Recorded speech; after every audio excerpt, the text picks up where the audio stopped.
Flückiger hat viel für die Verbreitung von der Achtsamkeitsmeditation in der Schweiz gemacht. Sie hat zu der Dhamma-Gruppe Bern gehört, wo die ersten Vipassana-Retreats organisiert hat, und sie ist Mitgründerin vom Meditationszentrum Beatenberg. In diesem Gespräch hat sie mir erzählt, wie sie nach nur einem Retreat entschieden hat, Beruf und Wohnung aufzugeben und für unbestimmte Zeit auf England in ein Thai-Waldkloster zu gehen.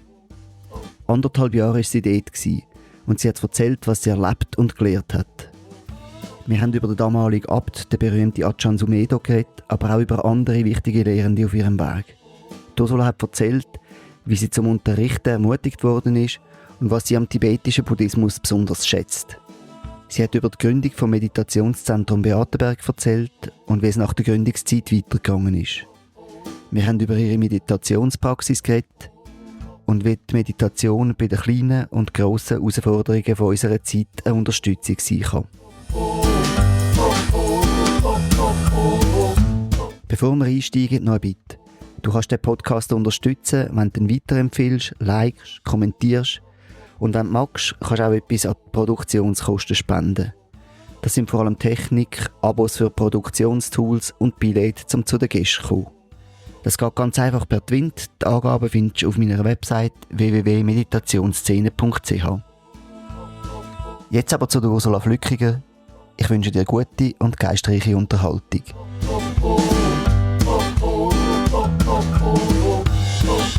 Willkommen zur Meditationsszene Schweiz. Ich bin Lukas Wittmer.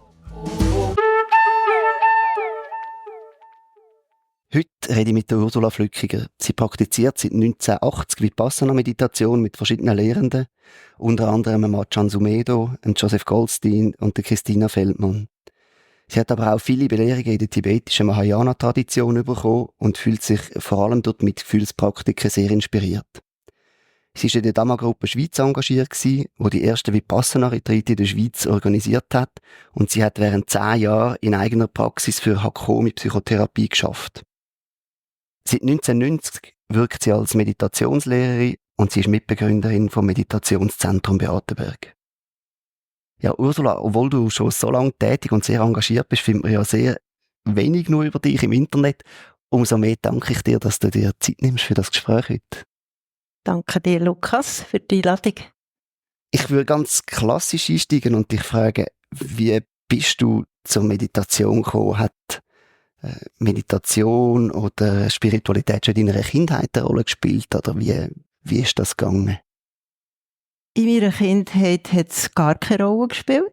Ich bin in einem Elternhaus aufgewachsen, wo auch die christliche Religion eigentlich nicht sehr vordergründig oder überhaupt nicht vordergründig praktiziert ist worden, sondern einfach, was man so macht. Also ich bin so in die Sonntagsschule und bin dann konfirmiert worden, aber das ist mehr so eine, eben, weil man das so macht. Und das hat eigentlich nichts zu tun mit der effektiven Religion oder irgendeiner Praxis.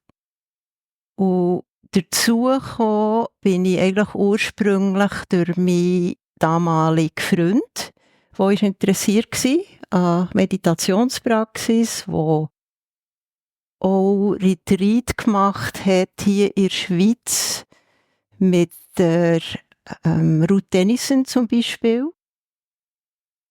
Es hat eine Dhamma-Gruppe gegeben, die solche Retreats bereits organisiert hat, seit 1978. Ich war zuerst nicht interessiert. Das hat so ein bisschen zu tun mit der Beziehung zwischen uns beiden, die nicht so ganz einfach war. Und da musste ich so ein bisschen entgegenhalten. Aber durch das, dass die Beziehung weiterhin ist schwierig geblieben, habe ich eigentlich nach etwas gesucht, für lernen umzugehen mit diesen Schwierigkeiten unserer Beziehung. Und da habe ich durch meinen Freund eben schon gehört von dieser Möglichkeit und bin dann zuerst mal 1980 eben an ein Retreat geleitet von Ajahn Sumedho in Habkern. Ganz nebendran, wo wir heute das Meditationszentrum haben. Und der Ajahn Sumedho ist ja einer der grossen westlichen Lehrer in der Thai-Waldkloster-Tradition. Er war, glaube ich, der erste westliche Schüler vom Ajahn Chah, oder? Wie hast du das Retreat dann erlebt? Das Retreat war für mich eine grosse Entspannung gewesen, innerliche Entspannung. So ein bisschen wie ein Heimkommen, eigentlich. Und zwar vor allem, vielleicht nicht so sehr jetzt die äußere Form, es war einfach ein relativ strenges Retreat gewesen, so wie man sie heute auch kennt, vom Morgen früh bis am Abend spät, sitzen, gehen. Aber vor allem, was der Ajahn Sumedho eben in meiner Situation, wo ich drin war, mit sehr viel Vorwürfe an meinen Partner, und er, der gesagt hat, so etwas wie, es gibt einfach Schwieriges auf dieser Welt. Das war ja nicht etwas Neues jetzt mit dieser Aussage. Ja, das habe ich ja eben gerade erfahren. Aber irgendwie was dahinter war, die innere Haltung zu, es gibt Schwieriges im Leben, ist für mich wie hat die Entspannung gebracht. Und zwar war eben nicht eine Anklage dahinter, es war nicht ein Verzweifeln dahinter, es war nicht eine depressive Haltung dahinter oder aversive, sondern einfach, es gibt es einfach. Das Leben besteht nicht nur aus Schönen, manchmal ist es einfach schambar schwierig. Das hat mich so in dem Moment irgendwie so entlastet. Eben, weil ich mich irgendwie so habe, angeklagt, mein Partner angeklagt, wenn er es nur besser macht, dann ging es besser. Und das war so wie, ja, aha, okay. Es ist einfach schwierig manchmal. Also so das Persönliche, oder? Ich, das Versagen hat können abfallen in dem Moment. Und das hat mich so überzeugt. Irgendwie bin ich so auch sehr offen gewesen in diesen Momenten für das. Und dann hat's dir quasi, hat's dir den Ärmel so richtig reingenommen und dann hast du gefunden, da mache ich weiter, da muss ich tiefer gehen. Genau. Das hat mich eigentlich so überzeugt, dass ich nach dem Retreat beschlossen habe ich natürlich nicht gerade von heute auf morgen umsetzen, dass ich mal für unbestimmte Zeit in das Kloster von Ajahn Sumedho auf England möchte gehen. Das hast du nach dem ersten Retreat, ist das schon so klar gewesen? Genau, ja. Wow. Ja. Und was hast denn du ausbildungsmässig gemacht? Also bist du in einer Lebensphase gewesen, wo du das auch gut hast können machen, oder hat das irgendwie bedeutet, dass du viel hast müssen aufgeben und ändern? Habe ich schon müssen vieles aufgeben. Also ausbildungsmässig komme ich ja ganz vom anderen Ort. Ich habe ursprünglich Handelsschule gemacht. Ich habe viel oder oft im Büro geschafft. Oder dann zumal, als ich das erste Retreat gemacht habe, habe ich in Kehrsatz, wo wir gewohnt haben, in einem Heim gearbeitet, so ein bisschen für alles gekocht, wenn der Koch ist krank war, im Büro geschafft, Kinder betreut und so weiter. Aber nur halbtags, weil ich immer das Gefühl hatte, ich will nicht so viel arbeiten, ich will auch noch ein bisschen leben. Und das heisst eben, als ich gemerkt habe, ich will mal für unbestimmte Zeit in das Kloster, habe ich natürlich kündigen, die Stelle kündigen. Ich habe meine Wohnung gekündigt.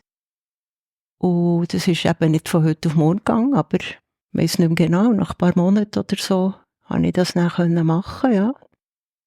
Aber ich finde es bewundernswert, wenn man nach einem Retreat so eine Klarheit hat und sagt, hey, da wollte ich so tief einsteigen. Kloster, gerade so in einer klassischen Tradition, klingt ja auch sehr streng. Oder, weißt du, Tagesabläufe und alles. Hast du da nicht befürchtet, dass das irgendwie dann etwas zwischen Romantisierung und Befürchtung, oder wie war es im Vorfeld? Und was hast du nachher vor allem auch angetroffen?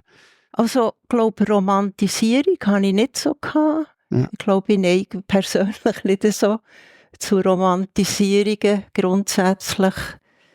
Ich glaube, so viel überlegt habe ich mir gar nicht vorher. Das Einzige, was ich noch weiss, als ich dann effektiv auf der Reise war für auf England, damals noch mit Zug und Schiff und Zug und so weiter, weiss ich noch, so ein bisschen kurz bevor ich in Petersham, wo man her müssen reisen für das Kloster, bin angekommen im Zug, habe ich so rausgeschaut, du hast so ein Café gesehen, wo Leute dort sitzen, Kaffee trinken und so weiter. Und dann weiss ich, dann habe ich gedacht, wenn ich jetzt nur so könnte, auch dort sitzen und einfach so Kaffee trinken. Und also dort habe ich gemerkt, So, es ist schon eine Herausforderung. Also das war es schon gewesen, oder? Eindeutig. Und gleichzeitig habe ich gewusst, es gibt kein Zurück. Irgendwie habe ich gewusst, das muss ich jetzt einfach machen. Das stimmt. Und du hast eigentlich von Anfang an gesagt, hey, ich komme jetzt mal auf unbestimmte Zeit. Und die haben gesagt, ja, ist gut, komm nur. Ja. Weil heute ist es ja schon so, wenn man nur ins Kloster Kandersteg zum Beispiel als Besucher möchte gehen, dann muss man mindestens mal so ein Einführungswochenende gemacht haben, dass man überhaupt ein bisschen weiss, wie ein Kloster abläuft. Also die sind damals noch sehr offen gewesen für einfach mal ausprobieren. Und dann Ja, das ist schon so. Das war schon noch ein bisschen andere Zeiten gewesen. Es ist schon so, dass ich bin ja dann ins Kloster Chithurst. Die anderen, alle anderen, hat es noch gar nicht gegeben. Das war das erste Kloster im Westen, Ajahn Chah-Kloster. Und ich glaube, sie sind im 79 oder so ungefähr sind sie eingezogen in das Kloster, also noch ganz eigentlich an den Anfängen gewesen, oder? Und ich bin dann eben, glaube ich, 81 dorthin gekommen, also sehr noch in der Anfangszeit. Und von dem her hat man da wirklich noch, hat es da weniger Regelungen gegeben, wie lange das man darf bleiben und so weiter, sondern ich denke, das haben sie einfach dann auch eingeführt durch ihre Erfahrung. Ja. Erfahrung auch mit Leuten, mit Laien, die herkommen, oder? Wo sie gewisse Bestimmungen auch haben müssen einführen. bist denn du schon mit der Idee gegangen, zu ordinieren? Oder hast du gewusst, dass du eigentlich als Laienpraktizierende gehst und wirst bleiben?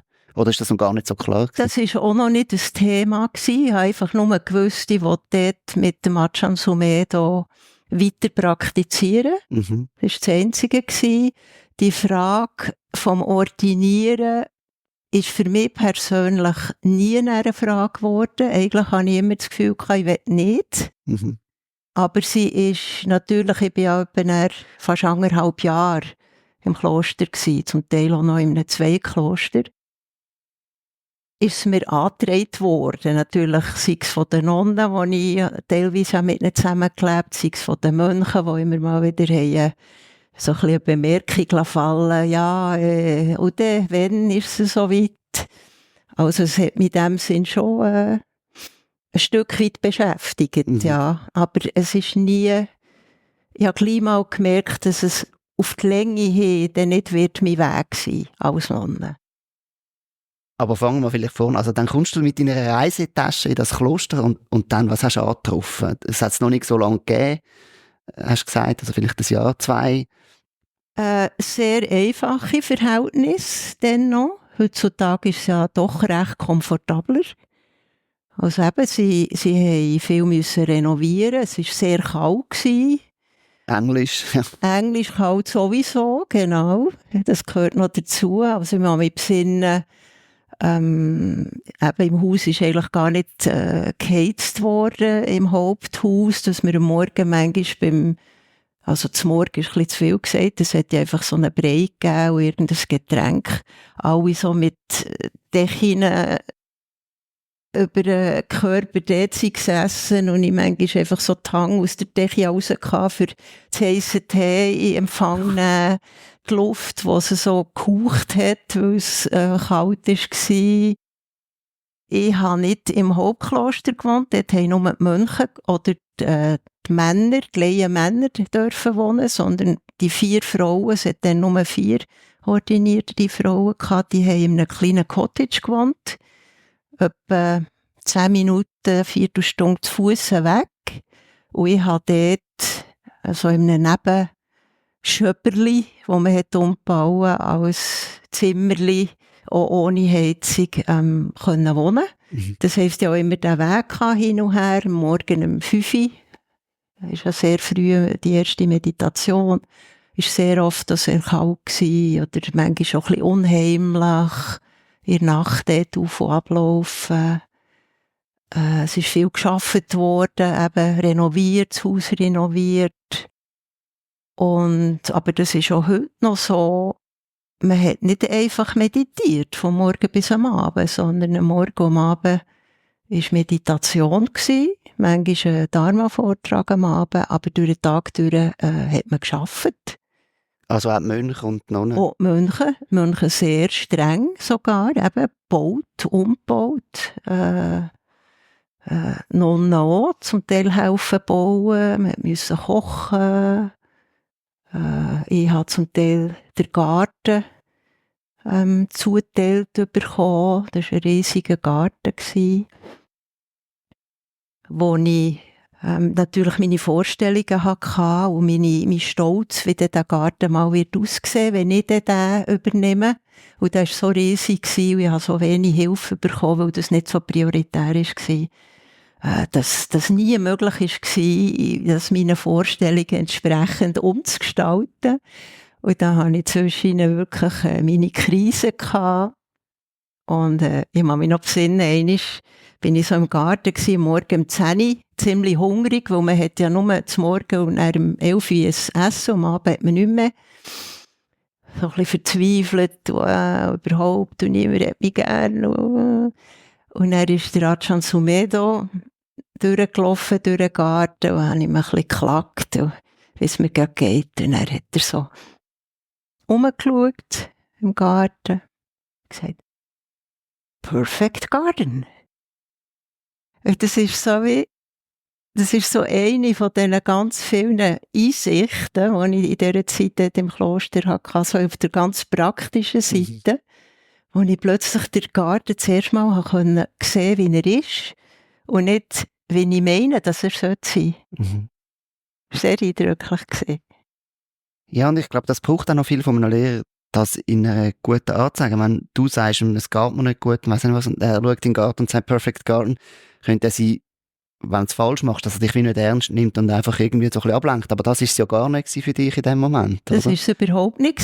Also er hat eigentlich sehr wohl, gespürt, ja. Eben, dass es mir schwierig ist und so und traurig und deprimiert oder was immer. Und wie gesagt, es gibt auch noch etwas anderes, der Blick ja, auf etwas es war anderes. so ein bisschen das Gleiche gewesen, wie vielleicht dann im Retreat, wo er hat eben so etwas gesagt wie, es gibt einfach Schwieriges. Oder? Es ist auch wieder so die Haltung vor allem gewesen, glaube, die mich so berührt hat.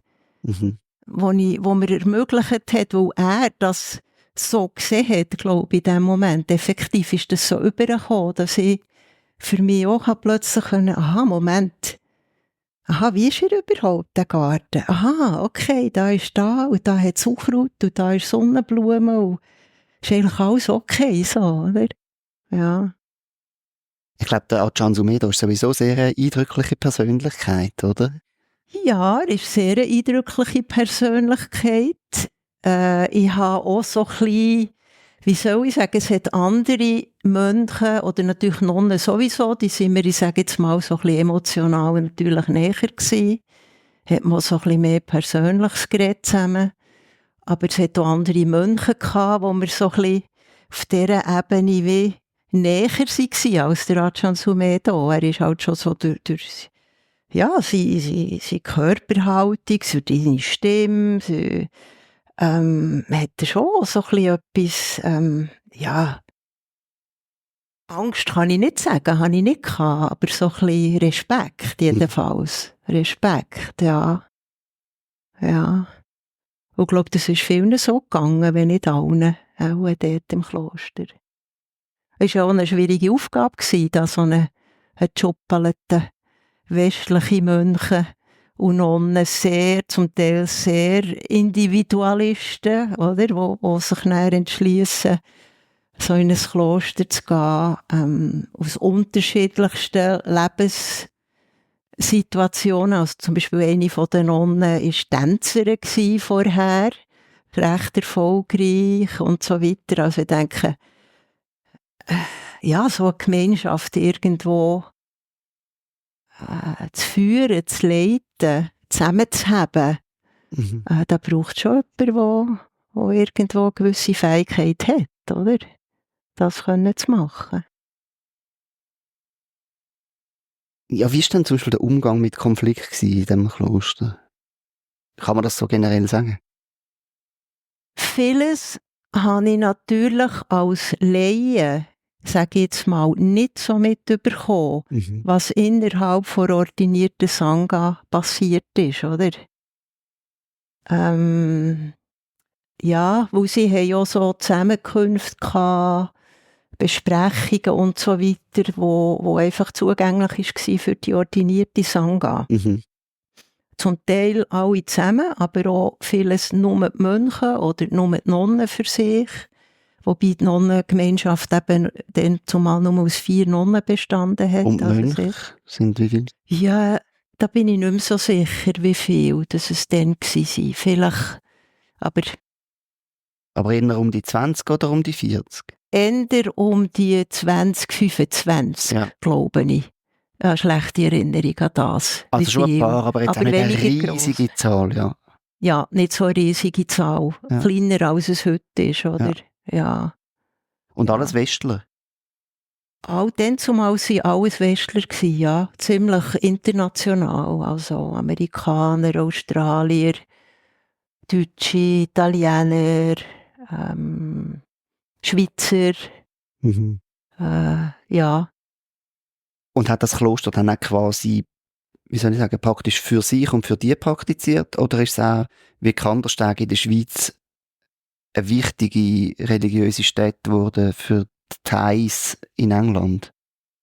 Also die Thailänder-Community, die ja sonst zum Teil weit von ihren religiösen Wurzeln weg ist. Ja, das ist schon dann zumal schon ein wichtiges Kloster gewesen. Für die Thai, auch für Sri Lanka, zum Teil Leute, was ja auch sehr viele hat in England. Also da hat es sehr viele Mahlzeitenspenden gegeben aus der Gemeinschaft von den Thais oder eben von Sri Lanka, manchmal sogar auch Burmesen, wo sie kommen, aber natürlich mehr Thai, weil es Thai bezogen war, das Kloster. Also fast jedes Wochenende ist eine Mahlzeitenspende gekommen, wo die Leute von London sind angereist und dann hat es meistens anschliessend noch einen Dharma-Vortrag gegeben von Ajahn Sumedho oder wenn er nicht ist Weg war, von einem anderen Senior-Mönch, wo sie sind dabei geblieben. Sonst, ja, vielleicht etwa am Sonntag oder so, oder am Viertag sind natürlich die Leute gekommen, auch wieder für Spenden von Mahlzeiten, Spenden von was immer das Kloster braucht und dann immer in Verbindung mit einer Dharma-Belehrung, irgend auf eine Art und Weise. Retreat ist dann so gewesen, das haben sie ja heute eigentlich immer noch so, dass einfach 3 Monate, Januar, Februar, März, ist effektiv Retreat-Zeit gewesen, dort im Kloster, wo man so wie, ich sage jetzt mal, eben, wie man heute ein Retreat versteht, den ganzen Tag hat formell praktiziert. Aber dort sind eigentlich noch in meiner Zeit neben mir vielleicht 1, 2 Laien noch dabei gewesen. Also es war noch nicht so üblich gewesen, wie das vielleicht heute in Kandersteg zum Beispiel ist, wo sie auch so ab und zu ein Retreat angeboten, wo Laien sind reingekommen ins Kloster, 10 Tage haben Retreat gemacht und wieder sind gegangen. Das war dann noch nicht so üblich gewesen, ja. Es ist schon wirklich ein Kloster gewesen für Mönche, für Nonnen und Laien haben einfach können für sehr viele kurz. Ich war dann die längste Person gsi, die als Laie so lange dort hat gelebt mit ihnen. Ja. Und du bist ja nach einem 10-Tages-Retreat in der Schweiz gegangen, wo eben so ein Retreat-Format war. Und nachher bist du dort angekommen. Wie hat sich dann deine Praxis entwickelt? Haben sich da deine Erwartungen erfüllt? Oder hat es da auch Veränderungen gegeben, wie du das gesehen hast? Ich glaube, meine Erwartungen haben sich sehr erfüllt. Obwohl die ja nicht so für mich so konkret waren. Es war mehr so, das stimmt. Ich glaube, da kann ich viel lernen im Umgang mit mir, mit meinem Geist. Und das war natürlich ganz eine andere Form von Praxis als eben in einem Retreat. Sondern es war eben alltagsbezogen. Es ist uns auch immer wieder von Ajahn Sumedho gesagt worden, alles ist Praxis. Jeder Moment, jede Situation, mit wem immer du zusammen bist, ist Praxis. Weil es ist natürlich auch so gewesen, dass auch von den Mönchen oder von den Nonnen natürlich an ihn noch immer wieder Beschwerden sind zugetragen worden, oder so quasi, der tut wieder so und die ist wieder und kann nicht und der soll gar nicht hier sein und überhaupt. Mhm. Und das war ein grosser Teil gewesen, immer wieder von ihm irgendwie die Klarheit, uns daran zu erinnern, dass eben alles ist Praxis, oder? Alles geht darum, zu schauen, wie bin ich damit, was habe ich für Vorstellungen, wie die Leute sollten sein, wie ich sein sollte, wie das Klosterleben sollte sein. Und durch das ist ich und natürlich auch, weiss ich auch von den Mönchen und Nonnen, da stosse ich natürlich immer wieder, da gibt es ständig Momente, oder, wo der dran stoss ist an deine Vorstellungen und wie die Realität ist. Also vielleicht kann ich ein paar Beispiele nennen, weil das weil sie wirklich so alltägliche und doch so eindrückliche Beispiele. Eins zum Beispiel, wo ich mich besinne, eben ich habe, weil ich so lange bei denen war, auch ein bisschen die Aufgabe gehabt, zu den Frauen, die sie zu Besuch kommen, für kurz oder ein bisschen längere Zeit ein bisschen zu schauen, die ein bisschen zu betreuen, ein bisschen einzuführen, wie das hier so läuft. Und ich habe durch das eigentlich nie einen Raum für mich gehabt, ein Zimmer. Da haben immer, oder fast immer, Frauengäste, Gästinnen bei mir auch geschlafen und gewohnt. Und ich bin mir eigentlich so von Haus auf als Einzelkind immer gewohnt gewesen, allein meinen Rückzugsort zu haben. Und das war schon mal eine grosse Herausforderung für mich. Oder? Immer mit Leuten, manchmal nicht so einfache Leute. Und ich weiss noch, einmal bin ich einfach in den Wald rausgerannt, der hinten dran war vom Cottage. Und habe laut rausgeschrien, ich halte es nicht mehr aus. Und dann weiss ich noch, es war wieder so ein Moment, dann habe ich so gehört, sagte, Moment mal, jetzt bin ich doch da im Wald, kein Mensch ist unterwegs, es ist friedlich, es ist still. Und ich trage die immer noch mit mir umeinander.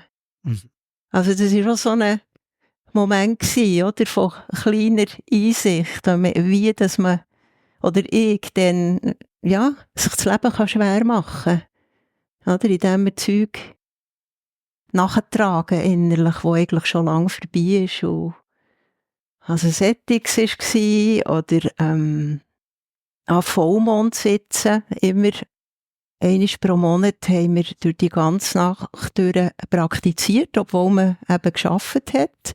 Das heisst, es war auch noch eine Herausforderung, weil man eigentlich körperlich auch müde war.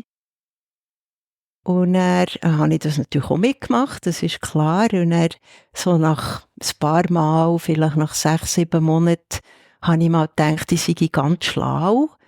Und gehe jetzt eben schon vorher liegen. Genau, also so quasi, das ist jetzt die Herausforderung, oder nicht die zu sein, wo alle sehen, dass ich auch mitmache, sondern ich gehe liegen. Dann bin ich liegen, und am nächsten Morgen, als ich bekam, wo wir wieder Treffen hatten, habe ich gemerkt, dass das gar niemand gemerkt hat, dass ich liegen, und habe auch wieder gemerkt, aha, irgendwie habe ich wieder ein Selbstbild, oder, wo ich irgendwie hatte, ich bin die das nicht muss, schon wieder durch ein anderes ersetzt, weil es mich dann schon wieder mögen hat, dass niemand gemerkt hat, dass ich das nicht haben müssen. Ja. Also sehr viele so, ja, irgendwie in dieser Art, wie soll ich sagen, Sachen, die ich gelernt habe. Oder beim Zmorgen sind oft die Anagarikas, also Novizen, Männernovizen, beauftragt waren, zum Morgen zu machen. Kaffee, Tee und irgendein Reisbrei oder Haberbrei. Und da sie ja nicht so viele Möglichkeiten hatten, für sich irgendwie zu entfalten, haben sie nachher so ein bisschen sich dort versucht einzubringen, in diesem Morgenbrei. Der eine hat nachher irgendwie so den asketischen Teil reingebracht, also nur so Reis und ein bisschen Salz drin. Oder ein anderer hat gefunden, ja, üppig, alles drin ist am besten, noch Peanut Butter und Konfitüre und Fischsoßen und so weiter. Und mit dem hat man dann, das war nicht zum Morgen gewesen, also hat man wieder einen Moment gehabt, wo man üben musste, annehmen oder wenn man es nicht angenommen hat, seine Aversion zu betrachten in dieser Zeit. Und ich weiss auch, der Arcan Sumeto hat auch immer wieder gesagt, eben in seinen Belehrungen, und die hat er oft am Morgen, beim Zmorgen gegeben, die waren sehr oft eindrücklicher gewesen als am Abend beim formellen Dharma-Talk. Dass man eigentlich nicht oder nie sollte erwarten, eben von einer Gesellschaft oder von einer Gruppe oder von einem Kloster, dass es in sich perfekt ist, sondern es ist auch einfach eine Konvention. Ja, und dass Bedingungen, die wir da haben, gut genug sind, die da sind. Und das ist übrigens etwas, was mich auch jetzt mit unserem Zentrum, das wir haben, immer mal wieder als hilfreiche Reflexion hilft. Dass er nicht muss perfekt sein muss. Genau, oder? Weil ich habe natürlich in mir innen auch meine Vorstellungen, wie wir es noch vielleicht irgendwie schöner machen oder das könnte man optimieren oder dieses noch. Und klar kann man das auf der einen Seite, aber man kann sich auch darin verlieren, oder? Im Äußeren zu optimieren und beschäftigt sein mit dem. Und eigentlich sind Bedingungen schon gut genug zum Praktizieren. Und das ist mir immer noch etwas sehr hilfreich, so heutzutage.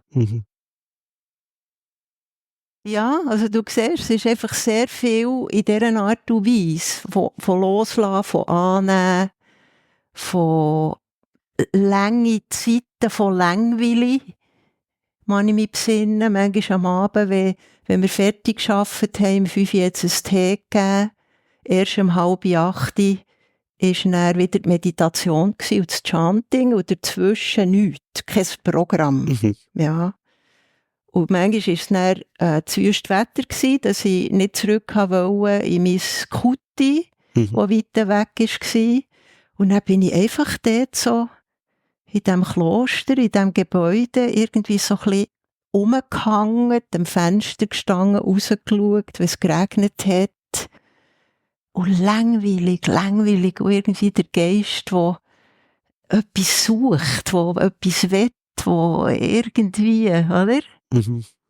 Und in diesen Momenten dann habe ich nicht gemerkt, dass ich etwas lehre, weil das Einzige, was ich eigentlich gemerkt habe, ist langweilig, oder?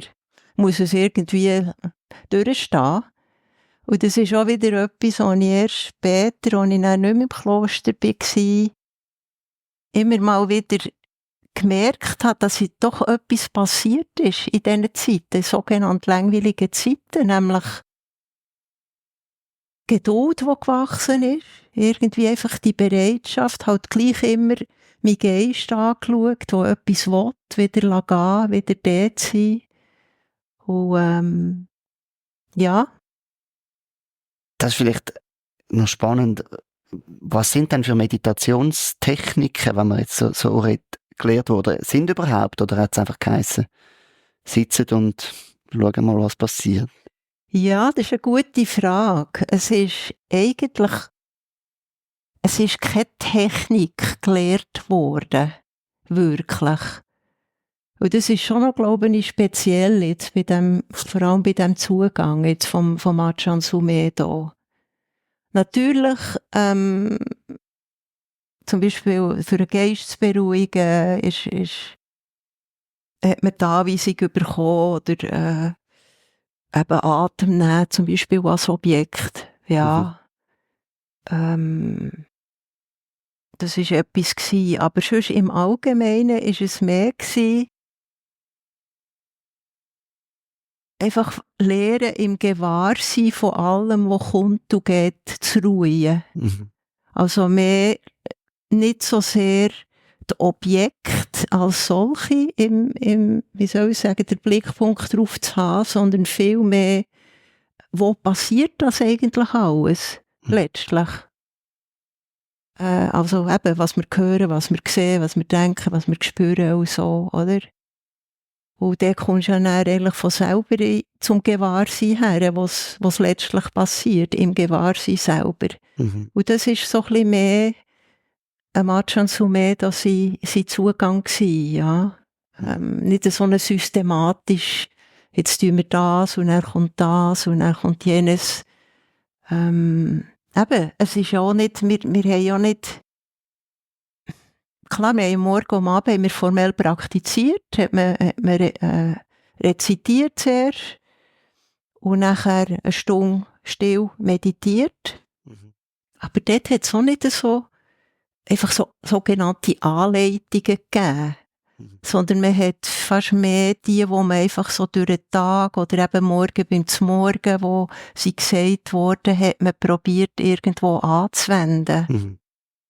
Und ist mehr eben in die Richtung gegangen, von einfach sein Geist, schauen, was entsteht im Geist, wie gehe ich damit um, schauen, anhaften bringt Leiden, aha, ja, genau, das ist es so, das zu sehen, schauen, aha, wenn ich es gehen kommt Entspannung rein, ist wieder Offenheit da. Und das so immer wieder einfach sehen und durch das lernen. Ja. Du hast gesagt, in deiner Kindheit und Jugend hat eigentlich die Religion nicht so eine grosse Rolle gespielt. Das ist doch ein buddhistisches Kloster, also es ist organisierte Religion. Ist es für dich Religion gewesen, oder hast du mehr als Philosophie angeschaut? Und wie bist du mit dem umgegangen? Also es gibt ja dann doch recht auch Rituale. Du hast jetzt Chanting erwähnt und ich nehme an, in einem Kloster hat das auch seinen Raum, oder? Die Rituale. Ja, das ist natürlich gleichzeitig sehr buddhistisch, religiös gewesen in den Formen. Auf jeden Fall, oder? Schon noch sehr traditionell, kann man mal sagen. Natürlich auch durch all die Besucher, die sie kommen, eben die von Thailand, von Sri Lanka, die ja das auch wegen dem sie auch erwartet haben, dass es gewisse auch Ritual und so weiter gibt in diesem Kloster. Oder? Und eben das Chanting, sich verbeugen. Also immer wieder, wenn man in den Meditationsraum ist reingekommen, hast du dich verbeugt, bevor du raus bist, hast du dich verbeugt vor der Buddha-Statue, du hast dich vor dem Ajahn Sumedho verbeugt und so weiter. Also, und das ist für dich locker gegangen? Das hat mich dann zumal, ist das auch nicht so das Thema gewesen. Irgendwie, ja, da kann ich mich nicht besinnen, dass ich so grosse Auseinandersetzungen hatte mit dem. Effektiv nicht. Ich habe mir irgendwie, ist so eine Bereitschaft da gewesen, das einfach zu machen, auszuprobieren. Also auch recht viel Vertrauen eigentlich. Es ist auch natürlich durch das, dass sie ein westlicher Lehrer war, und alles westliche Mönche, Nonnen und so weiter, ist natürlich sehr viel, sage ich jetzt mal, schon übersetzt worden, doch auch. Oder? Alles im Gegensatz, ich habe dann später auch mal einen Retreat gemacht in Burma oder so, ist natürlich auch viel die Sprache, die der Ajahn Sumedho hat gebraucht, und so ist eine westliche Sprache gewesen. Oder ist auch erklärt worden, warum man sich verbeugt, oder dass es jetzt nicht ist, dass man da vor dieser goldigen Buddha-Statue sich verbeugt, sondern dass es immer um die innere Praxis geht. Das ist sehr erklärt und das hat mir eigentlich sehr Sinn gemacht und ich habe das dann auch als meine Praxis angenommen und gebraucht. Oder halt, wie auch Widerstände sind da gewesen. Manchmal schon, klar. Manchmal jetzt muss man wieder so oder da. Oder, aber das war irgendwie alles für mich Praxis gewesen, ja. Und so der ganze ethisch, spirituell, religiöse Überbau, wo der Buddhismus bietet, also es sind ja wahnsinnig viele Lehrreden gibt's und dann gibt's Kommentare zu diesen Lehrreden und eine sehr lange, grosse Tradition, eine sehr vielfältige Tradition. Wie ist das für dich gewesen? Also hast du das schon gesucht gehabt, wo du ins Kloster bist, oder ist das etwas, wo du dann dort eigentlich das erste Mal so vertieft in Kontakt gekommen bist? Das habe ich gar nicht gesucht. Ich glaube, es ist auch das, was darum hat es mich so angesprochen. Es ist sehr wenig eigentlich auch in der Zeit, wo ich bei der war, habe ich vom ganzen theoretischen Hintergrund eigentlich mitbekommen. Mhm. Sie haben natürlich schon, wobei, wie weit, habe ich eben auch gar nicht gemerkt, ihre Treffen gehabt, haben ihre sicher Sutta-Studien und so weiter gehabt, oder haben das auch persönlich weiterverfolgt. Die einen auch mit mehr Interesse, andere mit weniger, stelle ich mir vor, wie das ja einfach so ist, persönlich. Aber ich als Laie dort, wir haben auch nie Studienzeiten gehabt, oder es ist nicht einmal gross propagiert worden, oder dass man das sollte oder müsste oder so. Und das ist mir eigentlich sehr, hat mir auch nicht gefällt, weil ich habe nicht das gesucht. Ich habe wirklich so eine ganz unmittelbare Moment-zu-Moment-Praxis gesucht. Und für das habe ich genug Info gehabt, Unterstützung gehabt oder auch Austausch mit den Nonnen oder mit Mönchen hat man natürlich können über Praxis reden. Aber so von dem ganzen Traditionellen, das war gar nicht so vordergründig gewesen, ja. Also für mich klingt es recht lebensnah, oder? Du hast weder jetzt irgendwie die Erleuchtung gesucht, noch irgendwie die grossen Philosophien, sondern wirklich das Lebenspraktische. Ja, ich glaube, das Wort Erleuchtung dann, also ich habe schon, man kann natürlich schon sagen, auf einem Weg letztlich ist es gleich um Erleuchtung gegangen. Was ist Erleuchtung? Letztlich das vollständige Versiegen von selber gemachtem Leid. Ja, also, aber das habe ich natürlich nicht als das gesehen oder für mich so definiert. Ich habe einfach mit meinem Leid, wo ich drin war, irgendeinen Weg gesucht, umzugehen. Ja. Ja.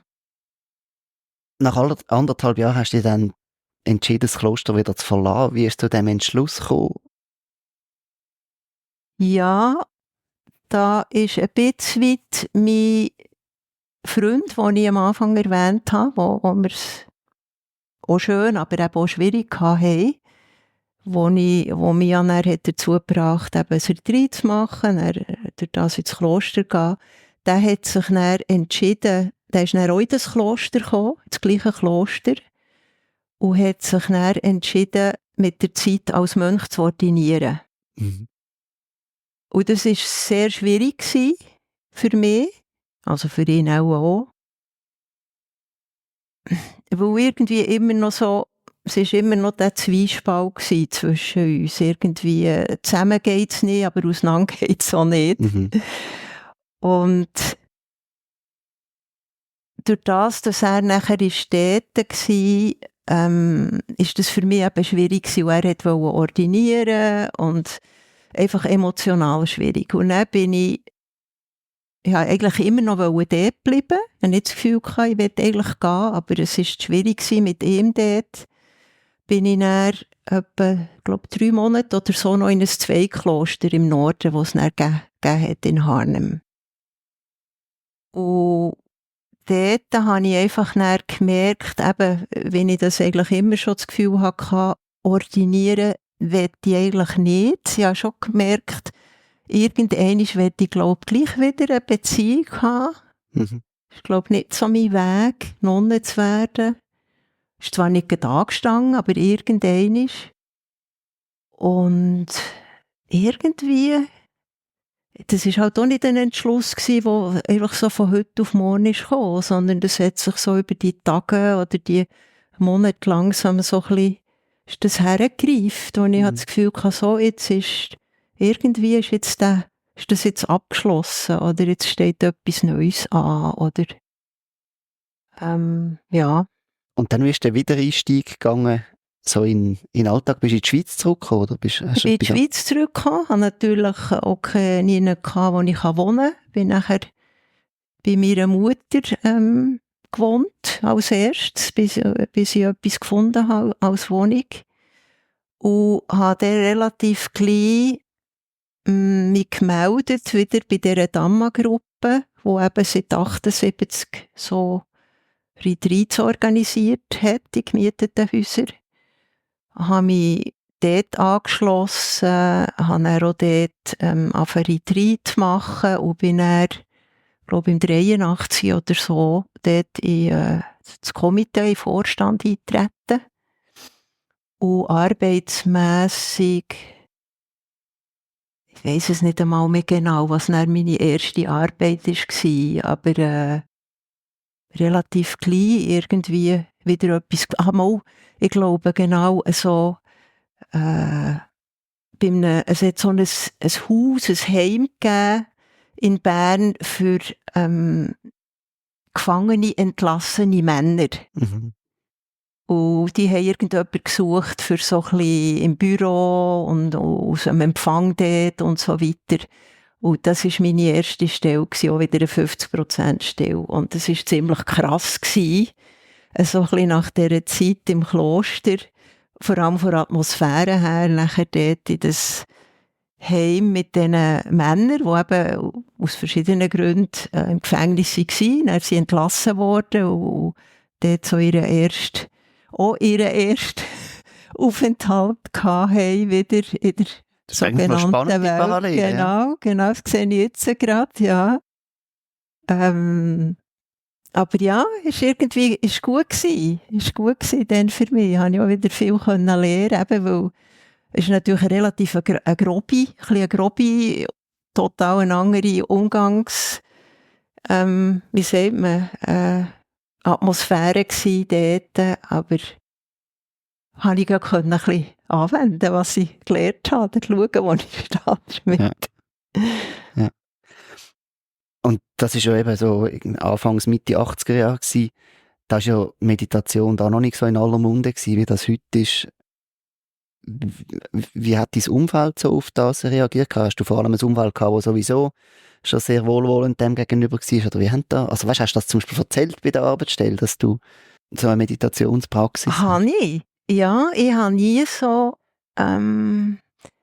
irgendwie, soweit ich mich mal besinne, ist das im Allgemeinen, entweder war gar nicht gross Interesse gewesen, wenn ich etwas gesagt habe, dann war das Thema eher erledigen gewesen. Mhm. Und ich habe auch nicht das Gefühl, ich müsse jetzt irgendwie missionieren, das ist mir immer sehr weit weg gewesen. Also, aber irgendwie habe ich eigentlich immer sehr ein gutes, wohlwollendes Umfeld gehabt, auch von meinen Eltern her, muss ich sagen. Sie sind zwar nicht in dem Sinne interessiert gewesen oder hätten so etwas machen wollen, aber sie haben das immer beide unterstützt. Ihnen war einfach wichtig gewesen, wenn es mir gut geht, geht es uns auch gut. Das ist uns das Wichtigste. Mhm. Und von dort her hatte ich auch keine Konflikte gehabt oder mich irgendwie müssen abgrenzen oder es nicht dürfen erzählen. Mein Vater ist sogar, wo eben mein damaliger Freund eben ordiniert hat, dann auch definitiv, ist er sogar auf England gekommen, ins Kloster, und hat dieser Ordinationszeremonie zugeschaut, dass es was nicht interessiert hat und so. Und auch von Freundinnen habe ich natürlich schon viel gehabt, ein bisschen aus dem Dharma-Umfeld. Ja.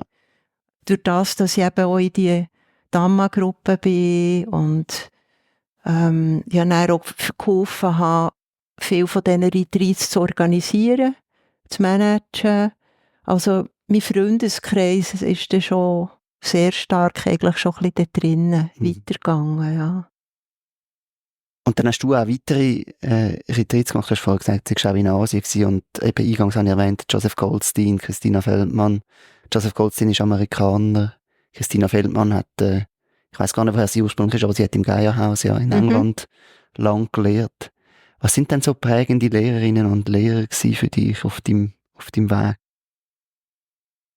Ja, also eben jetzt neben Ajahn Sumedho, dann hat es auch noch einen anderen Mönch gegeben, den wir auch eingeladen haben aus der Ajahn Chah-Tradition, wo ich eben auch mit ihm zu tun hatte, bereits in Chithurst, wo ich bei dem war. Und der Ajahn Viradhammo, da habe ich zwar nicht sehr viel Retreat gemacht, aber vielleicht hat es ja nicht immer mit der Länge zu tun, wo man mit jemandem zusammen ist. Ja. Es ist ja wie, jetzt nicht nur mit Dharma-Lehrer, Lehrerinnen so, sonst mit Menschen, oder? Glaube ich. Manchmal kann eine Begegnung oder vielleicht irgendetwas, das in einem bestimmten Moment irgendwie so berührt hat, getroffen hat oder so. Und dann ist einem so ein Mensch herzensnah, obwohl man ihn vielleicht sonst gar nicht mehr so sieht. Oder Ajahn Viradama war für mich eben so jemand gewesen. Sicher, einfach durch seine Art. Vielleicht auch nicht so sehr durch, ja, irgendwie durch was genau ist gesagt worden. Scheinbar bin ich sehr empfänglich für irgendwie woher, dass es so etwas kommt, wenn jemand etwas sagt. Ja. Klar, Joseph Goldstein war sehr wichtig gewesen. Ich habe ja eben 3 Monate Retreat gemacht, manchmal 6 Wochen Retreats in der Inside Meditation Society. Christina Feldmann, Gaia-Haus, wo ich Retreat auch ein bisschen längere Retreat gemacht habe. Der Christopher Titmus ist in dem Sinn für mich noch ein wichtiger Lehrer, obwohl ich kaum mit dem Retreat habe gemacht. Aber ich habe, wo der Fred, mein Mann, in Boccaia mitgelehrt hat, es hat alle Jahre ja Retreat gegeben in Boccaia, einen Monat oder 2 Monate lang, bin ich auch mitgegangen und habe dann auch einen Monat Retreat gemacht dort.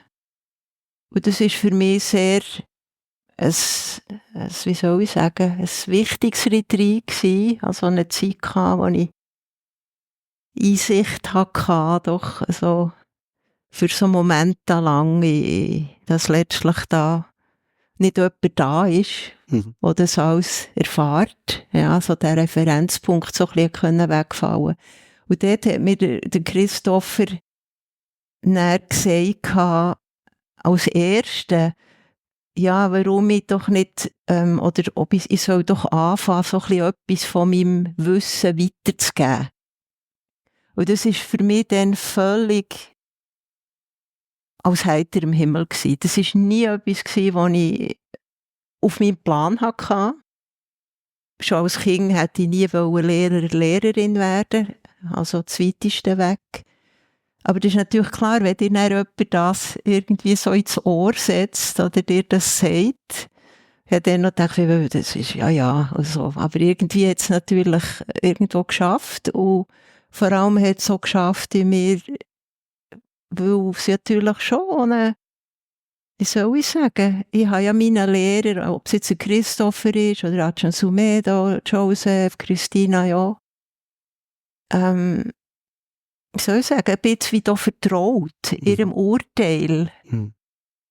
Nicht blind, ich glaube, das habe ich nie, aber doch auch, ist doch ein Vertrauen da gewesen, ihre Dharma-Erfahrung, ihre Dharma-Qualitäten, und wenn das jemand sagt, habe ich das Gefühl, aha, vielleicht ist ja etwas da, ich muss ja nicht perfekt sein oder so, für das weiterzugeben, aber vielleicht ist ja das für jemanden hilfreich.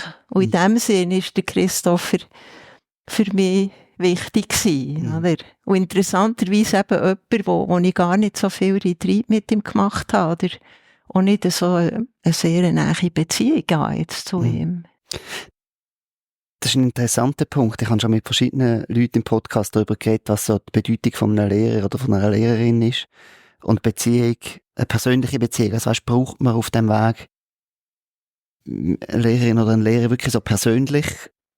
Oder ist es mehr, es braucht einfach Leute, die einem vorangegangen sind und die einem zu bestimmten Zeitpunkt allenfalls dann können einen Fingerzeig geben, was gerade angebracht wäre oder wo man vielleicht feststeckt oder irgend so etwas. Wie siehst du das? Wie wichtig ist für dich eine persönliche Lehrerin oder eine persönliche Lehrerin gewesen oder vielleicht auch heute noch? Also wie gesagt, ich habe nicht einfach einen Lehrer oder eine Lehrerin. Ja, das ist nicht, ja, habe ich auch nicht das Gefühl, ich brauche das. Aber es ist natürlich, wie du sagst, ist eine wichtige Frage. Die Frage wird auch mir immer wieder gestellt, etwa bei Leuten von Retreat. oder wo wette eine persönliche Lehrerin oder ab und zu, nicht sehr häufig, aber ab und zu wird ich gefragt, könntest du meine Lehrerin sein? Was sagst du dann? Ja, da bin ich dann sehr pragmatisch, aber sehr praktisch auch. Also ich frage sie dann meistens so zurück, warum dass sie das wollen. Und da kommen vielleicht verschiedene Antworten. Oder dort merke ich schon, könnte ich überhaupt so etwas erfüllen oder nicht. Und dann sage ich halt auch, also schon rein zeitlich ist es manchmal gar nicht möglich. Weisst du wie? Weil das Einzige, was ich anbieten könnte, wenn sie jetzt in dieser Art, wie ich lehre, sich inspiriert fühlen, das zu praktizieren, dass sie an Retreat kommen, die ich gebe. Aber dann müssen sie natürlich umreisen. Müssen sie mal auf Deutschland oder mal hier oder mal dort kommen. Und, persönliche Begleitung bin ich oft sehr zurückhaltend auch.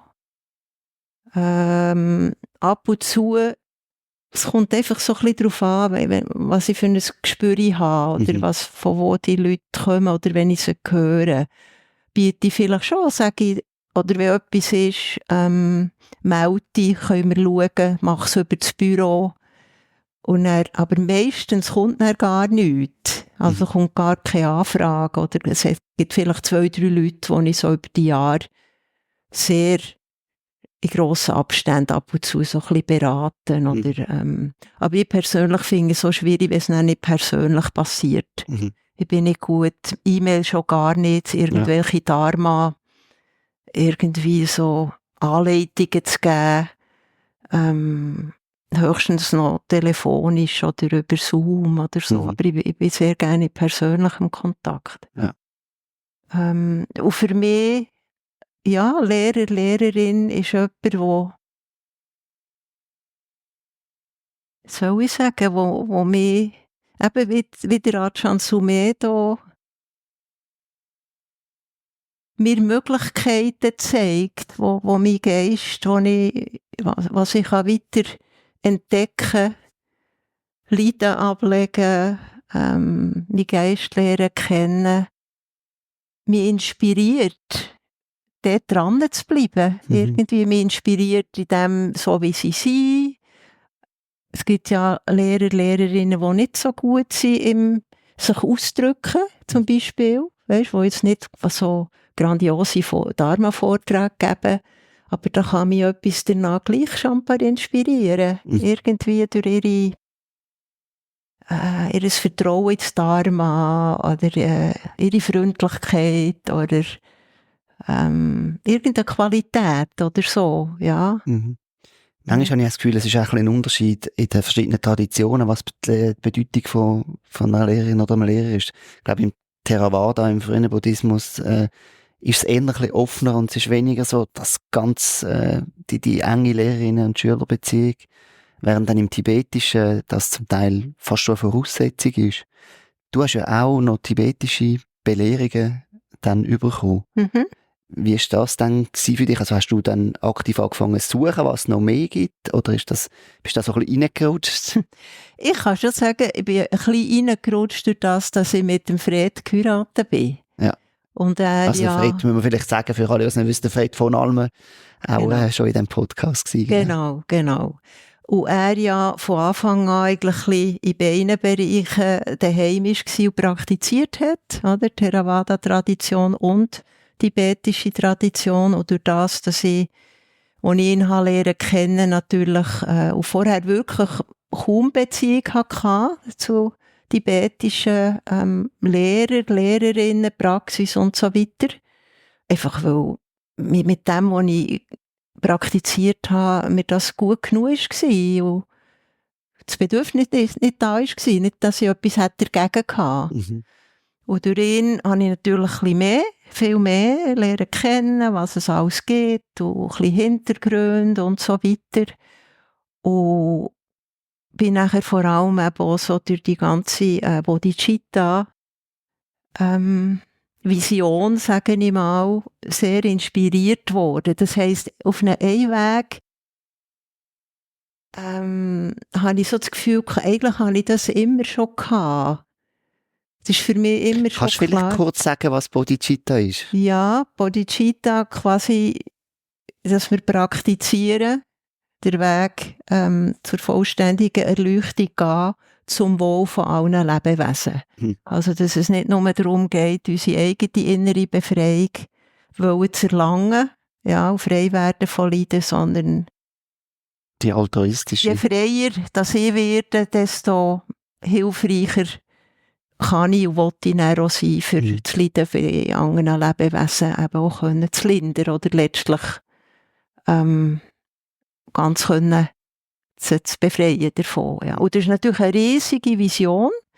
Da kann man sich auf der einen Seite irgendwie denken, Jesus, meine kleine Wenigkeit, was soll ich da beitragen? Oder man kann es abtun als, das ist ja völlig jenseits.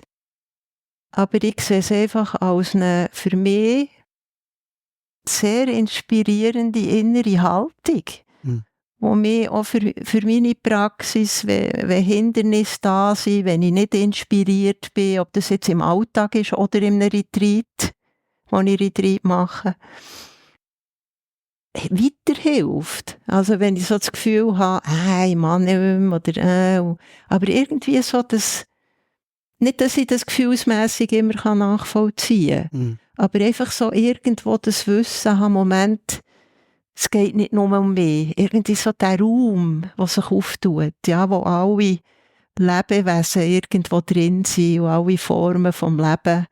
Und dass ich irgendwo für das dranbleiben oder jetzt halt durch die Langweile gehen oder was immer da ist, ja, finde ich einfach sehr inspirierend. Und als ich dich unterbrochen habe, ich glaube gerade sagen, du hast das Gefühl gehabt, das ist aber auch schon vorher da gewesen, bevor du mit der tibetischen Praxis in Kontakt gekommen bist. Ja, ich glaube, ich habe das irgendwie immer in mir gedreht. Und das habe ich eigentlich nicht gemerkt, eben durch die Begegnung mit dem Fred, wo ich das erste Mal überhaupt gehört habe. Das war mir gar nicht so bewusst gewesen, dass das in der Theravada-Tradition nicht einfach selbstverständlich ist, so eine Haltung zu haben. Ja, also da gibt es ja auch riesen Unterschiede, oder? Ja. Ich will das nicht verallgemeinern. Aber da gibt es einfach auch Richtungen, wo schon dorthin zielen, die eigene innere Befreiung zu erlangen. Um das geht es, ja. Und ich habe dann gemerkt, ja Moment, das habe ich eigentlich immer schon gehabt. Für was soll die Praxis gut sein? Irgendwie, also durch die Öffnung, und ich erlebe das ja auch in meiner Praxis selber so, wenn ich ja weniger selbstbezogen bin oder in den Momenten, wo es so ist ja irgendwie die Grenze auch nicht so mehr da, oder? Von ich bin hier und du bist da und du gehst mir nichts an, sondern das ist ja für mich ziemlich so etwas Naheliegendes eigentlich. Ja. Wenn du jetzt gerade so Grenzen zwischen dir und mir ansprichst, du bist ja auch noch Hakomi-Therapeutin. Kannst du da vielleicht noch etwas dazu sagen? Weil das ist dann wieder sehr körperlich, oder? Ja. Genau. Das habe ich etwas gesucht. Ich habe zuerst noch, eben, als ich zurückkam aus dem Kloster und gearbeitet, eben zuerst mit diesen Gefangenen, oder vielleicht hatte ich auch noch einen anderen Job gehabt. Ich hatte eigentlich immer Ring gehabt, irgendetwas zu finden. Ist langsam das Bedürfnis aufgekommen, eigentlich mehr etwas mit Menschen zu arbeiten. Eben. Dann habe ich als erstes Massageausbildung gemacht, klassische Massage, Esalen-Massage nachher noch. Habe mit denen auch angefangen. Und dann habe ich aber mit der Zeit gemerkt, das ist eigentlich nicht das, was mein Interesse wirklich ist. Körper, direkt über den Körper irgendwo zu arbeiten. Aber es war sehr wichtig für mich, weil ich komme aus einer Familie, wo man nicht sehr körperlich war. Man hat sich nicht sehr angelenkt. Und ich glaube, von dort her ist es noch wichtig für mich, dort auf diese Ebene ein bisschen weiterzugehen. Und dann bin ich zufällig irgendwie, oder jemand hat mir erzählt von dieser sogenannten Hakomi-Psychotherapie und habe mich dann ein bisschen erkundigt, was das ist. Und das ist eine körperzentrierte Psychotherapie, die sehr stark Achtsamkeit im Vordergrund hat. Also wirklich als ein wichtiger Faktor vom Ganzen, Achtsamkeit. Und das hat mich natürlich dann sofort gerade so angekumpelt, weil das so ja ein wichtiger Bestandteil ist jetzt in der buddhistischen Praxis. Und habe nachher die Ausbildung gemacht. 2,5 Jahre war das gewesen. Was kann ich noch sagen über Hakomi-Therapie? Also was vielleicht spannend, der Name tönt sehr japanisch. Ist das so oder ist das... Ja, das tönt japanisch. Offenbar ist das ein Name von den Indigenen aus Amerika, von den Hopi, Ja. scheinbar. Und es wird gesagt, dass der Ron Kurtz, der die Hakomi-Therapie weiterentwickelt hat, quasi. Er ist selber so von Bioenergetik, Gestalttherapie und so weiter hergekommen und hat dann halt, wie das viele Therapeuten machen, so sich weiterentwickelt. Und hat scheinbar einen Traum gehabt, mal, wo er so ein Institut gründen wollte. Und dort ist der Name Hakomi gefallen drin. Scheinbar eben aus der Hakomi. Und das soll so etwas heissen wie, wird auch schwierig zu übersetzen sein, wer bin ich denn? Oder der du bist? Oder irgendetwas so in dieser Art. Ja.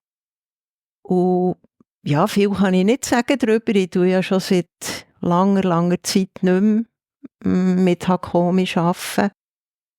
Es ist einfach auch eine von diesen eben körperzentrierten Psychotherapien, wo es darum geht, eigentlich jemanden zu begleiten, wie natürlich viele andere Therapien auch. Ja. Quasi einfach dabei zu sein, möglichst wenig einzugreifen in einen Prozess. Also du lernst, dass jemand so ein bisschen in sich hinein spüren kann, in sich hinein hören kann, immer über den Körper auch, das heisst auch mit Berührung und so weiter. Aber du tust sehr wenig, wie soll ich, lenken, oder du hast sehr wenig Vorgaben, oder wo das es hergehen sollte.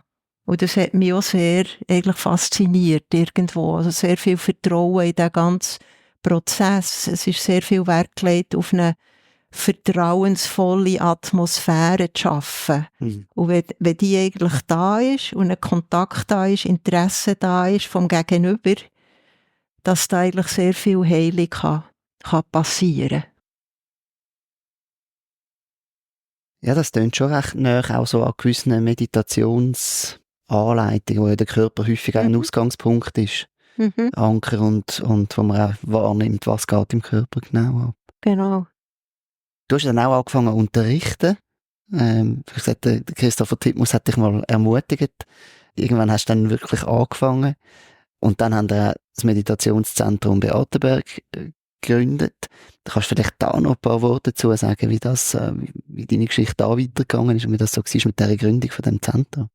Ja, noch ein paar Worte zu deiner Geschichte zuerst, kurz, oder? Ja. Soll ich noch ein paar Worte sagen? Ja, es hat ja dann zumal nicht, wie das heutzutage ist, so Ausbildungen gegeben.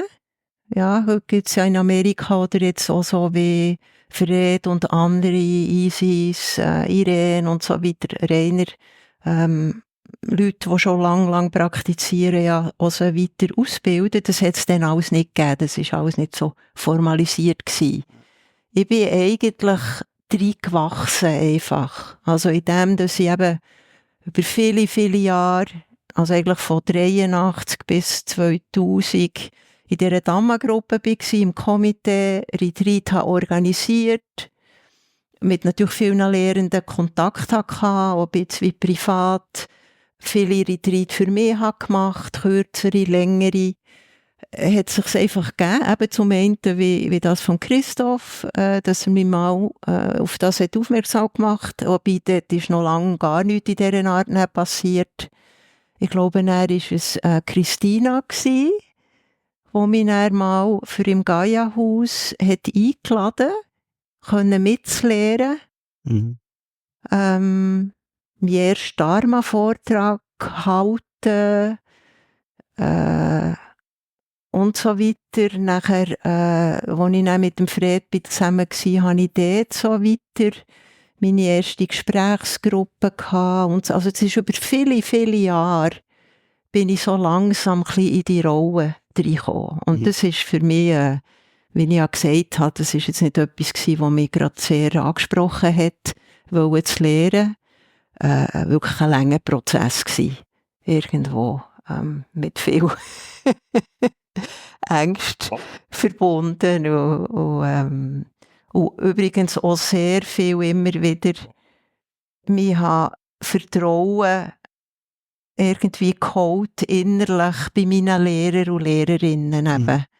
Und da sehe ich eben schon, wie hilfreich das ist, dass man so in einer Tradition vernetzt und verbunden ist. Also ich glaube nicht, dass weil es ja nicht so eine offizielle Schulung hat gegeben, je hat angefangen lernen, wenn ich nicht immer wieder, also erstens den Kontakt hatte zu all diesen Lehrenden, aber auch mich innerlich immer wieder gesagt, okay, die finden, ich kann etwas weitergeben. Die finden nicht, ich sei perfekt, aber die finden, ich kann etwas weitergeben. Also muss ja vielleicht meine Zweifel nicht so ernst nehmen und kann mit dem anvertrauen, was sie finden, oder? Und das hat mich eigentlich so immer mehr dazu gebracht, ja. Und ja, nachher mit dem Zentrum, genau, da hat es schon etliche Versuche vorher gegeben, die Jahre vorher, so ein Zentrum zu gründen, selber ein Haus zu haben. Nicht nur so in gemieteten Häusern und dann immer wieder alles abrotzen und wieder heim und dann wieder neu. Aber irgendwie hat es nie geklappt. Irgendwie ist immer etwas, erstaunlicherweise, manchmal war das Geld da gewesen, wo man ja würde denken, das wäre das Wichtigste, oder? Das Geld. Und dann hat es gleich nicht geklappt. Aus verschiedenen Gründen. Und nachher im 99, genau, haben eigentlich wir, die im Komitee waren, von der Damma-Gruppe, plus der Fred, haben gefunden, so, jetzt wollen wir nochmal einen Anlauf nehmen. Das heisst, es ist vor allem die Iris Urfer, die im Komitee war, wo der Drive hatte. Das muss doch möglich sein. Und irgendwie sind dort die Bedingungen zusammengekommen, obwohl wir das Geld nicht hatten. Wir haben ein Haus gesucht. Wir haben gewusst, wir haben schon jahrelang zusammen in diesem Komitee gearbeitet. Wir wollen die bleiben, die jetzt, wenn das zustande kommt, so ein Zentrum gründen, wo wir können gut zusammen arbeiten können. Plus der Fred, der noch dazugekommen ist. Und ja, dann haben wir das Zentrum eben auf dem Beatenberg, das Haus gefunden. Wir wissen heute nicht mehr. Die Iris hat dann ein Telefon bekommen von jemandem, Ferienheim von Stadt Burgdorf, wegen sie verkaufen. Und dem sind wir nachgegangen, das ist ja jetzt das Zentrum geworden. Aber wer das war, haben wir nicht mehr gewusst. Das ist noch ein bisschen schade. Das Geld haben wir nachher gesammelt durch viele Darlehen, ein riesiges Darlehen, ohne das es gar nicht gegangen wäre. Und das erste tolle, noch kleine Team, das ist zusammengekommen, alles Leute, die gewusst haben, die sehr im Dharma verankert sind. Und ist ein Schritt ins Ungewisse und ein Schritt des Vertrauens gewesen für alle. Das riesige Haus zu kaufen.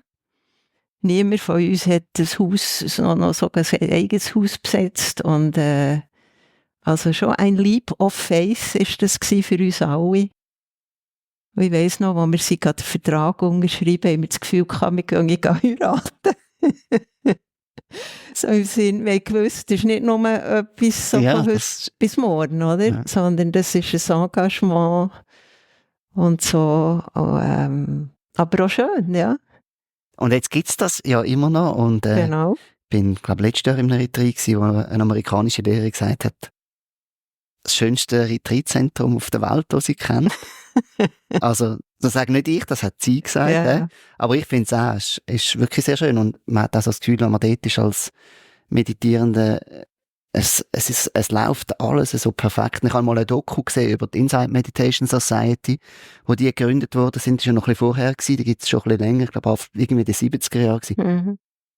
Dort sind dann auf einmal noch gewaltige Herausforderungen gekommen. Die haben irgendwie gemerkt, dass irgendwie ihre Heizkessel irgendwie durchgerostet sind und nicht mehr funktionieren. Dann haben sie kein Geld gehabt, um das jetzt haben sie wirklich nicht gewusst, ob sie jetzt wegen dem das Zentrum wieder schliessen müssen. Also es hat recht dramatisch gestöhnt, so denen ihre Anfangsjahre. Wie ist das in Beatenberg? Ist das einfach so, wenn man von außen schaut, hat man das Gefühl, das flutscht einfach so. Ist das so gewesen? Oder haben die auch so schwierige Momente gehabt? Also ich muss sagen, die Anfänge sind, also klar, ist ganz viel Arbeit dahinter. Das muss mal gesagt sein. Ja, von allen. Also einen ehrenamtlichen Vorstand gibt es, dann gibt es Angestellte. Genau, das war alles Ehrenamtliche gewesen, die ganze Gründungsgeschichte und ja, Stiftungsrat ja immer noch. Aber das Hausteam hat einen Lohn oder auch Spenden von den Teilnehmenden und so. Also das müssen wir ja auch rechtlich, oder? Wir sehen ja da auch gewisse Bedingungen, wo wir drin leben. Aber die Anfänge, muss ich sagen, sind wir eben, wie gesagt, es war ein Vertrauensding gewesen. Wir haben gewusst, die Dhamma-Gruppe hat etwa 8 Retreats pro Jahr organisiert. Die waren recht gut besucht gewesen. Da ist Interesse da. Sonst hätten wir ja das gar nicht in die Hand genommen, oder? Mhm. Aber wir haben natürlich nicht gewusst, ja, 7, 8 Retreats, mit dem können wir nicht überleben, mit so einem Haus. Wir müssen sofort mehr haben. Also haben ja das Ganze plötzlich 25 Retreats. Ja, sind in jedem Retreat nur 5 Teilnehmende da, verteilt sich das. Und da sind wir eigentlich sehr positiv überrascht worden, dass das relativ schnell viel mehr Interesse da war. Also es scheint irgendwie ein guter Moment zu sein, von Interesse, wo da im Hintergrund parat war, oder? In den ersten Zeiten haben wir noch vielleicht ein Jahr, 2, ein paar, wie sagt man dem, von aussen Kurs das Haus zur Verfügung gestellt, Sachen, die natürlich reinpassen, Yoga-Kurs oder so, wegen finanzieller Unterstützung. Aber dann haben wir relativ gleich gemerkt, dass wir das gar nicht mehr brauchen, dass wir eigentlich genug Interesse und Unterstützung da ist mit eigenen Kursen. Und das war natürlich schön gewesen. Für das haben wir ja unsere Energie reingeben, oder?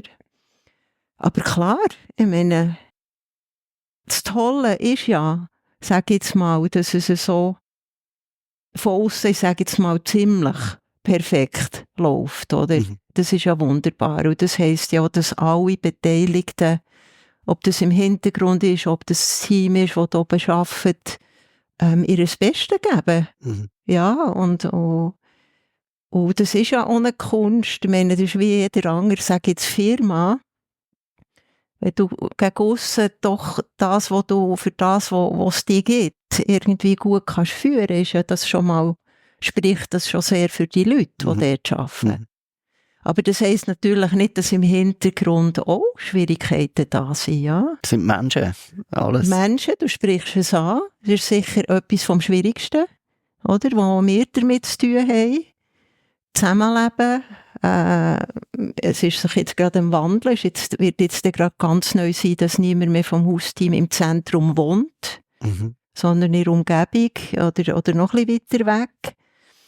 Aber über all die Jahre sind viele haben ja dort gewohnt, haben zusammen gearbeitet.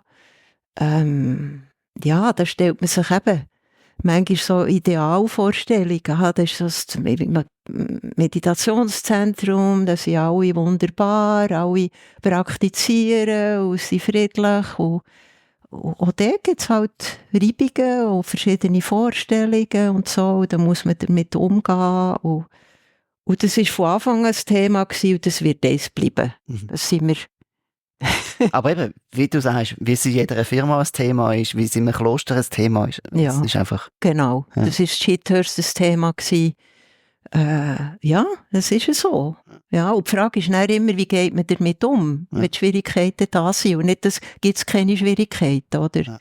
Und da probieren wir natürlich, auch wir mit unseren, so gut wie wir können, einen Umgang zu finden, probieren immer das Beste. Und da gibt es sicher auch, ist auch nicht immer alles perfekt, aber alle geben sich Mühe, auf jeden Fall, ja. Mhm. Was sicher auch war, wie es ja auch wieder allen vielen ist gegangen, auch mit Corona, nicht mit Corona, mit Corona. Das Tolle war, dass wir alle behalten konnten. Ja. Wir hatten genug Geld auf der Seite gehabt, dass wir das ganze Hausteam weiter beschäftigen, nicht alle, aber weiter zahlen, oder? Aber seitdem haben wir doch auch einen Einbruch, noch recht beträchtlich, etwa von einem Viertel von Übernachtungen.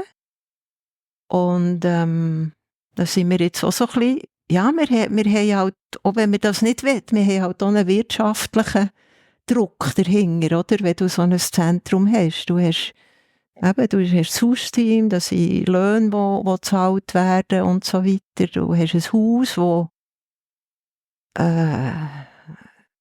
unendlich viel Geld immer wieder verschluckt. Gell? Das ist im 57 gebaut worden. 87 haben sie es, bevor wir es gekauft haben, ziemlich renoviert. Aber da ist vieles, was sehr teuer ist, das Dach wird neu gemacht. Solar drauf tun. Genau, teilweise haben wir schon neu gemacht, aber ein grosser Teil muss immer noch. In der Schweiz ist alles wahnsinnig teuer. Fenster haben wir haben Isolation gemacht, teilweise. Und, jetzt kommt dann gerade ein neuer Walk-in-Fridge rein, kostet 15'000 Franken. Und, also das sind einfach auch es muss so Wegen immer wieder sein, oder?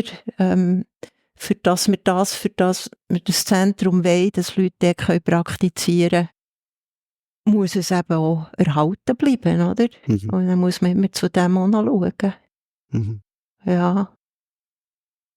Ja, aber sehr empfehlenswert zum dort gehen, auf jeden Fall. Wenn du jetzt so zurückschaust auf deinen ganzen Weg,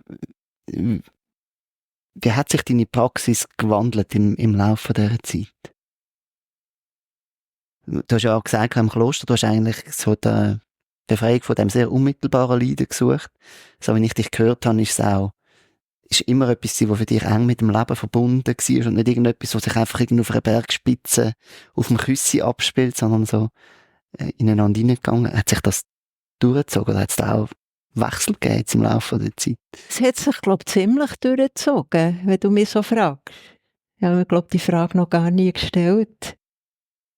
Ich habe es einfach schon gemerkt, es ist ja viel von den Kursteilnehmenden am Schluss die Frage, das ist schon gut, jetzt hier im Retreat, aber jetzt wieder im Alltag, oder? Wie kann ich das umsetzen? Das ist ja viel schwieriger und so. Und da geben wir ja auch immer wieder einige Tipps mit auf den Weg.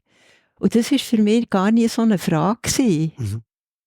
Weil eben vielleicht durch meine Anfänge, die ersten Jahre, als ich praktiziert habe, das gar nie klar kannst du sagen, ja, das ist schon ein Gap. Du bist im Kloster gewesen, und das ist ja nicht das Gleiche wie im Alltag. Natürlich. Das ist so. Es war in dem Sinne nicht gleich gewesen, dass ich viel mehr daran erinnert wurde an die Praxis. Das war anders gewesen, oder? Im Alltag muss man selber dazu schauen, dass man, wenn es ihm wichtig ist, dass man die Inspiration, das Interesse kann aufrechterhalten kann. Weil alles ist ja nicht gerade so förderlich, was man so hört und liest in unserer Welt. Aber im Kloster, diesbezüglich war es gleich gewesen wie im Alltag, nicht im Kloster, eben wie ich am Anfang erzählt habe. Man hat zusammengelebt, man war nicht im Retreat gewesen, hat geschwiegen, man hat geredet, man musste zusammen kochen, zusammen arbeiten, es hat Reibungen gegeben, man hat gearbeitet, manchmal war man Stress, wo etwas fertig werden sollte. Also es war nicht so ein Kloster, wo da ist alles ruhig und da hast du nichts zu tun mit dem, was im Alltag geht. Und ich glaube, das ist schon das, was mich erstens so sehr angezogen hat, als erstes schon mal, diese Art von Praxis. Und zum Zweiten eben, ja, in dem Sinn ist meine Praxis, glaube ich, gar nicht so anders. Es ist einfach, es ist auch immer unmittelbar. Und dort, wo ich bin, und manchmal bin ich im Retreat, und dann ist es halt die Situation, das, was in einem Retreat das Thema ist oder raufkommt, oder man, wie im Alltag mit Menschen oder einer Sitzung oder eben Probleme mit dem Zentrum oder man kann vielleicht nicht schlafen, weil mich etwas so beschäftigt, und es ist alles Praxis, letztlich. Ja, also im Sinn von schauen, wie gehe ich damit um, wo hänge ich fest, wo habe ich Vorstellungen, kann ich sie lassen, oder wenn ich sie nicht kann lassen, mit dem Leiden sein, was mit sich bringt. Ja, glaube. Mit dem Leiden sein, also wenn man im Moment Nachrichten liest, dann ist es schwierig, nicht mit dem Leiden zu sein, oder eben man drückt es einfach weg und liest gar keine Nachrichten mehr. Glaubst du, dass so Praxis und Meditation auch etwas kann beitragen zum Grösseren, zu den ganz grossen Problemen, die wir heute in der Welt so deutlich sehen? Das glaube ich auf jeden Fall. Zum einen lernen umgehen mit, was du ja sagst, es ist ja schwierig, oder? Mit dem, wo man, ich meine, wir haben es ja noch komfortabel. Ich nehme jetzt mal an, du auch. Sehr, ja, du bist da bei mir daheim, du von siehst mir es, reden. Ja, viele von uns haben es sehr komfortabel, oder? Ich meine, wir können all das Schreckliche schauen, je nachdem, wie viel das wir wollen, in einer sehr komfortablen Umgebung. Bis jetzt immer noch, ja. Also das muss man ja auch noch sehen. Nichtsdestotrotz gibt es natürlich, wo viel unmittelbarer betroffen sind, das ist klar, oder? Sei es durch Familie, sei es durch Arbeit, wo Teil machen, hergehen in die Orte, wo es so schlimm ist. Aber ich denke, etwas, was man sicher mal durch die Praxis kann, ist lernen, heilsam, hilfreich umgehen mit dem, was so schwierig ist. Also das ist ja schon mal ein wichtiger Schritt, oder? Also ich biete zum Beispiel in letzter Zeit immer ein bisschen öfters eine Mitfreude-Meditation an, die Praxis. Und da könnte man denken, ja, geht's noch, oder? Mit Freude, wenn du die Welt anschaust. Aber eigentlich gerade aus dem Grund, weil ich das Gefühl habe, wir müssen zu unserem Geist und Herz Sorge tragen, dass wir präsent bleiben für das Leiden, wo wir hören oder damit, oder auch persönlich ja, damit konfrontiert sind, ja, wenn wir jemanden verlieren oder krank sein werden. Also müssen wir schauen, was stärkt mein Geist?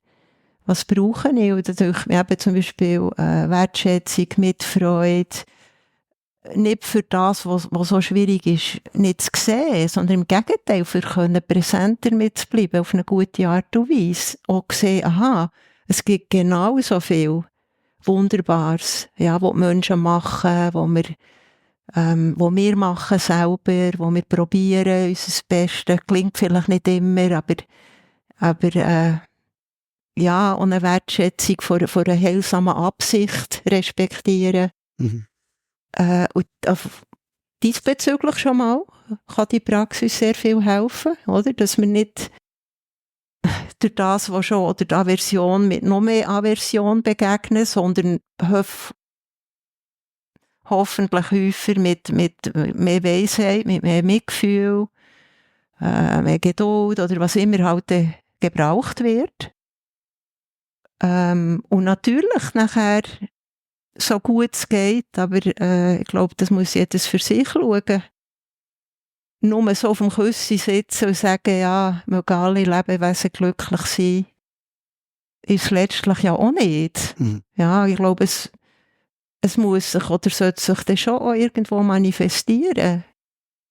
Wie immer. Es muss jetzt nicht heissen, dass wir alle müssen Mutter Teresa werden oder wer immer wir als Vorbild haben. Aber dass wir schauen, zumindest in meinem Umfeld, oder kann ich mich irgendwo engagieren, oder Leute, die sich engagieren, die unterstützen. Mhm. Das finde ich schon wichtig auch. Ja. Aber ich habe keinen Zweifel, dass die Praxis einen sehr hilfreichen Beitrag leistet. Ich glaube, sonst würde ich für mich nicht mehr praktizieren und sonst würde und möchte ich auch nicht mehr, so Teil sein von Retreats leiten. Das ist schon das, was mich auch motiviert. Ist auch Bodhicitta, oder? Dann? Ja, auf jeden Fall. Auf jeden Fall. Also ich sehe meinen Beitrag. Ich bin jetzt ja nicht so eine, ich sage jetzt mal, Aktivistin, oder? Wie es eben die auch braucht. Aber ich sehe meinen Beitrag schon, möglichst irgendwie Leute einen Weg zu zeigen, zu begleiten oder sie zu motivieren oder nicht das Vertrauen geben, dass sie an ihren Geist und Herz so schulen können, dass ihnen und möglichst eben anderen auch noch ein bisschen besser geht. Ja. Ja. Ja. Ich habe es super spannend gefunden, wenn jetzt jemand zum Beispiel dir mal möchte in ein Retreat kommen. Beatenberg, haben wir schon gesagt, dort unterrichtest du immer wieder. Wo findet man allenfalls dich oder mehr Informationen über dich? Ja, ich habe ja nicht selber eine Website, wie ja sehr viele haben. Ich bin irgendwie immer drum herumgekommen, weil ich relativ noch so gut eingebettet war, schon seit langen Jahren. Sonst hätte ich auch eine. Wobei ich habe die Website von Beatenberg, www.karuna.ch, bin ich eigentlich drauf unter meinem Namen. Und dort ist auch mein Jahresprogramm immer drauf, wo in welchen Orten, anderen Orten oder auch in Deutschland noch Kurse geben. Ursula, ich danke dir ganz herzlich, dass du dir Zeit genommen hast für das Gespräch. Danke dir, Lukas, für das sehr angenehme Gespräch. Danke.